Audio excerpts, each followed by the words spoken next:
जय हिंद दोस्तों, मैं ब्लास्ट ऑपरेटर में आकाश तिवारी आप सभी फौजी भाइयों तथा सभी अन्य छात्र छात्राओं का बहुत बहुत स्वागत करता हूं।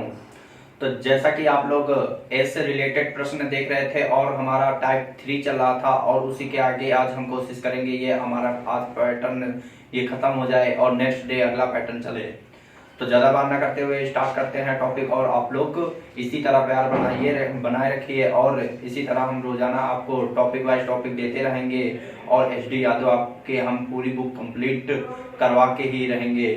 तो आप लोग देखो क्वेश्चन दोस्तों कि 25 तक प्रश्न आपके हो गए थे, आज 26 नंबर प्रश्न होगा तो उसको आप लोग पढ़ें और आप लोग देखें। आपके स्क्रीन पर प्रश्न देखो आपके है और आपको कुछ देर रोक के वीडियो और आपको स्वयं सॉल्व करना है, फिर ना है तब आप लोग इसे वीडियो को देखना तो आपको पूरा समझ में आ जाएगा। तो देखो प्रश्न क्या कह रहा है। कह रहा है कि 10 वर्ष पहले दिव्या की उम्र नर्मदा की उम्र की आधी थी। फिर उसने कहा आज इन दोनों की उम्र का अनुपात जो दिए है वो 3:4 है। फिर कह रहा कि इनकी वर्तमान आयु का योग क्या होगा। तो ये प्रश्न आपके सामने है, तो आप लोग कैसे करोगे। तो देखो उसने कहा है कि 10 वर्ष पहले, तो 10 वर्ष पहले दिव्या और नर्मदा इनकी उम्र का अनुपात जो था, तो 10 साल पहले दिव्या नर्मदा से उम्र में आधी थी, तो इसका मतलब इसका आधा, तो अगर ये 1 होंगी दिव्या तो नर्मदा 2 होगी कि नहीं होगी। अब उसने कहा जो आज वर्तमान में है उनकी एज 3:4 है। तो हमने कहा अगर वर्तमान एज तुमको पता है और दोनों एज अगर आपको पता है, सबसे पहले हम देखते हैं आयु में अंतर। तो यहाँ पर 2 का अंतर, यहाँ पर भी 2 का अंतर, तो आयु का अंतर हमेशा वर्ष के अंतर के बराबर होता है। तो 2 बराबर कितना हो जाएगा, तो यहाँ पर 2 बराबर 10 के, तो 1 बराबर कितना हो जाएगा 5 के हो जाएगा कि नहीं हो जाएगा। तो इसका मतलब 1 बराबर अगर 5 के हो जाएगा तो यहाँ पर अगर हम देखें कि 1 बराबर 5 तो 5 एकम 5 हो जाएगा और यहाँ पर देखें 2 है तो 5 दूनी 10 हो जाएगा। तो 10 साल पहले दिव्या 5 साल की थी, तो वर्तमान में इनकी एज क्या होगी, तो आप कहोगे 10 5 15, और 10 साल पहले अगर नर्मदा 10 साल की थी तो आज वर्तमान में एज कितनी होगी, तो यहाँ पर 10 और 10 कितना हो जाएगा 20 हो जाएगा। और वर्तमान में इन दोनों का योग पूछा है, तो इनका जो योग होगा वो कितना हो जाएगा 15 और 20 टोटल कितना हो जाएगा 35 वर्ष हो जाएगा। तो ये आपका आंसर जो होगा वो 35 वर्ष होगा। नोट कर लो इसे। नंबर क्या कह रहा है कि एक पिता की आयु अपने पुत्र की वर्तमान आयु का अनुपात 4:1 है और उनका आयु का गुणनफल जो है वो 196 है। तो कह रहा 5 वर्ष बाद उन दोनों के आयु का अनुपात क्या होगा। ये प्रश्न आपको दिए हैं, तो आपको देखना है कि यहाँ पर एक पिता है और उसका पुत्र है।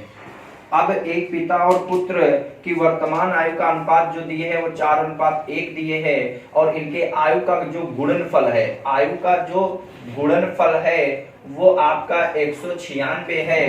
तो जब गुणनफल वाला प्रश्न आ जाए तो हमेशा याद रखना थोड़ी देर के लिए x मान लेते हैं, क्योंकि आप जानते हो कि किसी भी संख्या को जोड़ोगे घटाओगे तो आपका जो वैल्यू होगी वही आएगी, लेकिन अगर अनुपात में अगर गुणा आ जाए तो हमेशा याद रखना जो गुणा होगा वो उसका 2 गुने में चला जाता है, मतलब कि x इंटू x स्क्वायर हो जाता है।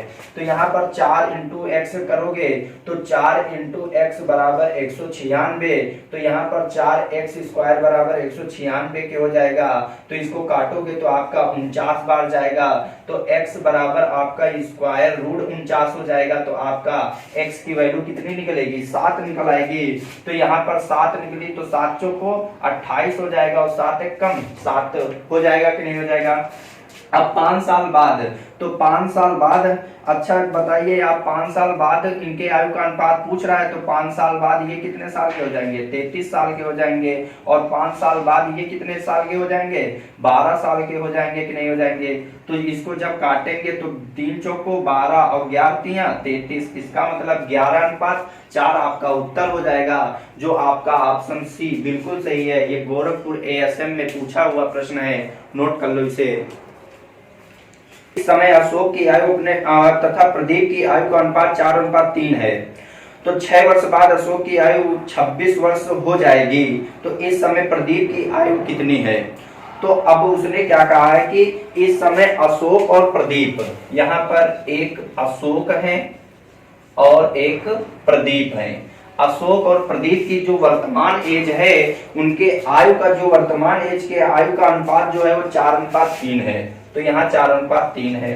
अब कह रहा 6 वर्ष बाद, 6 वर्ष बाद अशोक की आयु 26 साल हो जाएगी। अच्छा एक चीज बताओ, 6 वर्ष बाद अगर 26 साल के होंगे तो वर्तमान में उनकी एज कितनी होगी? तो आप कहोगे 20 साल होगी। होगी कि नहीं होगी? तो 20 साल होगी। तो यहाँ पर 20 साल होगी, लेकिन सवाल में अगर वर्तमान में यो अगर 20 साल का है तो सवाल में कितने का है? 4 साल का। तो 4 बराबर 20, तो 1 बराबर कितना आ जाएगा? 4 पंचे 20। तो इसका मतलब कि प्रदीप की पूछा है तो 1 बराबर 5, तो 5 तिया 15। इसका मतलब प्रदीप की जो वर्तमान एज है वो कितने साल का है? 15 साल का है। नोट कर लो। समझ में ना आए तो कमेंट बॉक्स में लिख देना, और अगर फिर दोबारा पूछने के लिए कहोगे, हम दोबारा इस प्रश्न को जरूर बताएंगे नेक्स्ट वीडियो में। तो आप लोग इसे जरूर देखें। बस इतना सपोर्ट करना कि आप लोग अगर देख रहे हो, अगर सब्सक्राइब नहीं किया है तो आपसे विनम्र निवेदन है कि आप इस वीडियो को सब्सक्राइब करिए और ज्यादा से ज्यादा इसे शेयर करिए। नोट कर लो इसे। कह रहा है कि ए, बी और सी की वर्तमान आयु का योग 90 वर्ष है। 6 वर्ष पहले उनकी आयु का अनुपात 1:2:3 का अनुपात था, तो सी की वर्तमान आयु कितनी है? तो यहाँ पर कितना सरल प्रश्न है, आप लोग देखो। उसने कहा है कि ए, बी और सी का वर्तमान आयु का योग 90 वर्ष है, और उसने कहा 6 वर्ष पहले ए और बी और सी के आयु का अनुपात 1:2:3 था। यही तो कहा है। अच्छा एक चीज बताओ, अगर वर्तमान में योग 90 है और 6 वर्ष का हमको 6 वर्ष पहले का अनुपात दिए है, तो आप कह सकते हो कि 6 वर्ष पहले इनकी आयु का योग भी कम रहा होगा कि नहीं रहा होगा? तो इसका मतलब कम रहा होगा, तो 6 वर्ष पहले तीनों का योग कम रहा होगा। 6 6 6 6 तो 36 18। तो इसका मतलब 18 साल अगर इसमें एज इसमें कम कर दूं तो हमको 6 साल पहले का योग पता चल जाएगा। तो यहाँ पर अगर हम कम करेंगे तो कितना इनका योग 6 वर्ष पहले आएगा? तो आप कहोगे यहाँ पर इनका योग जो आएगा वो आपका 72 आएगा कि नहीं आएगा? अब यहाँ योग अगर 72 है तो इसका योग देखें 3 2 5 1 6, तो 6 बराबर कितना हो जाएगा? 72। तो 1 बराबर कितना हो जाएगा? तो आप कहोगे 12 छंग 72। हमसे सी की एज पूछ रहा है तो यहाँ 12 36 हो जाएगा। तो अगर आज 36 साल का, तो इसका मतलब 6 साल पहले सी 36 साल का था, तो वर्तमान में कितने साल का होगा? तो आप कहोगे 6 साल और ज्यादा हो जाएगा। तो 6 साल अगर और ज्यादा हो जाएगा तो इसका मतलब वो कितने साल का होगा? 42 वर्ष का हो जाएगा। तो ये आपका उत्तर जो है वो 42 वर्ष आ जाएगा। जो आपका ऑप्शन इसमें कौन सा सही हो जाएगा? तो आप लोग इसे जरूर से जरूर करना। ऑप्शन सी, आरआरबी चंडीगढ़ में पूछा हुआ प्रश्न है। नोट कर लो इसे। राम और रहीम की आयु में 10:11 का अनुपात है। राम की आयु से रहीम की आयु का प्रतिशत बताइए। तो यहाँ पर देखो, एक राम है और रहीम है। तो यहाँ पर हमने कहा राम रहीम के आयु का अनुपात 10:11 है। तो कह रहा राम की आयु से रहीम की आयु का प्रतिशत ज्ञात कीजिए। तो यहाँ पर राम की नीचे लिख दिया और अनुपात रहीम का ऊपर रख दिया। प्रतिशत पूछा तो 100 से गुणा कर दिया। तो हमारा प्रतिशत जो आएगा 11 दशमलव का 110। इसका मतलब आंसर जो होगा वो 110% होगा। नोट कर लो। अगला प्रश्न कह रहा है कि मोहित तथा सुनील की आयु का वर्तमान आयु का अनुपात जो है 9:7 है। यहाँ पर ये थोड़ी मिस्टेक है क्वेश्चन में, तो यहाँ पर 9:7 की जगह 7:9 कर लीजिए। मोहित सुनील से 4 वर्ष छोटा है, तो 6 वर्ष पश्चात मोहित तथा सुनील की आयु का अनुपात क्या होगा?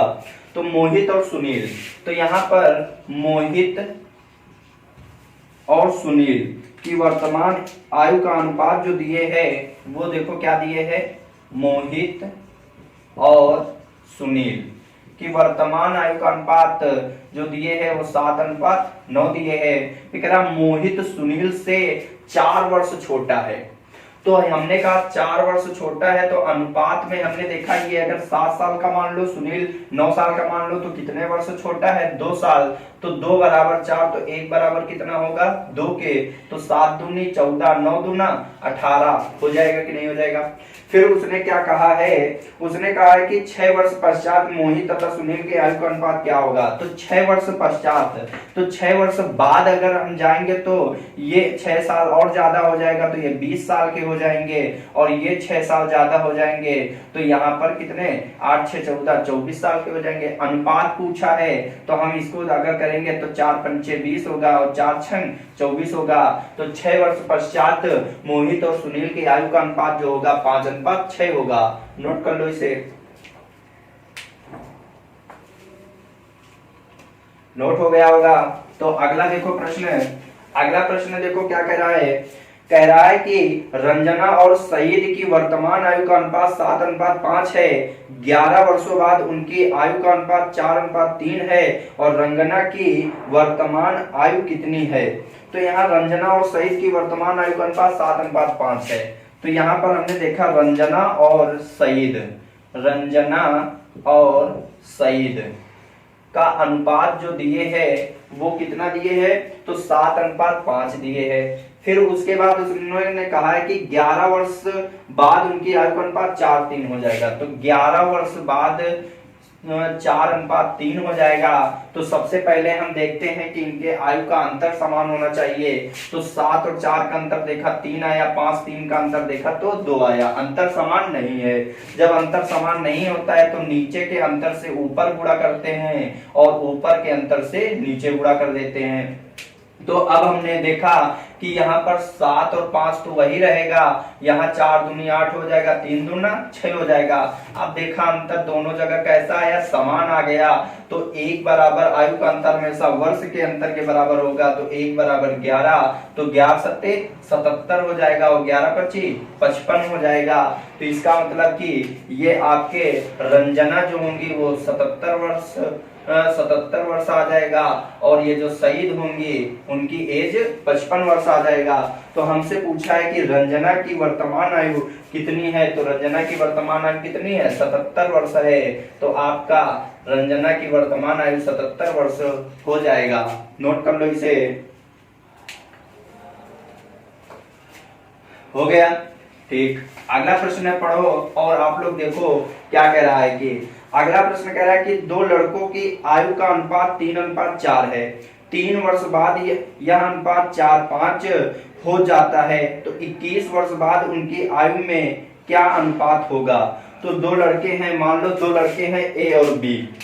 तो ए और बी हैं, तो यहाँ पर माना ए और बी 2 लड़के हैं जिनकी वर्तमान एज का अनुपात जो है वो 3:4 है। ठीक। फिर उसके बाद उन्होंने कहा 3 वर्ष बाद यह अनुपात 4:5 हो जाता है। 3 वर्ष बाद यह अनुपात 4:5 हो जाता है।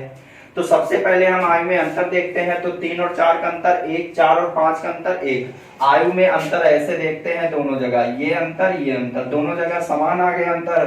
तो आयु का अंतर हमेशा वर्ष के बराबर होता है। तो 1 बराबर 3 आया। तो 1 बराबर 3, तो 3 त्रिक का 9 और 4 तिया 12 हो जाएगा कि नहीं हो जाएगा? फिर उसने क्या कहा है कि 21 वर्ष बाद उनकी आयु में क्या अनुपात होगा? तो अगर आज ए 9 साल का है तो 21 वर्ष बाद कितने साल का होगा? तो 21 और जुड़ जाएगा। फिर ये अगर 12 साल के हैं तो 21 साल बाद कितने होंगे? 21 साल और जुड़ जाएगा। तो यहाँ पर देखा हमने ये 21 9 30 हो जाएगा, और 12 21 अगर हम जोड़ेंगे तो कितना होगा? 33 हो जाएगा। अगर हम इसको देखें तो ये 3 कम 3 हो जाएगा, और 11 3 33। तो इसका मतलब 21 वर्ष बाद इन दोनों के आयु का अनुपात जो होगा वो 10:11 होगा। नोट कर लो इसे।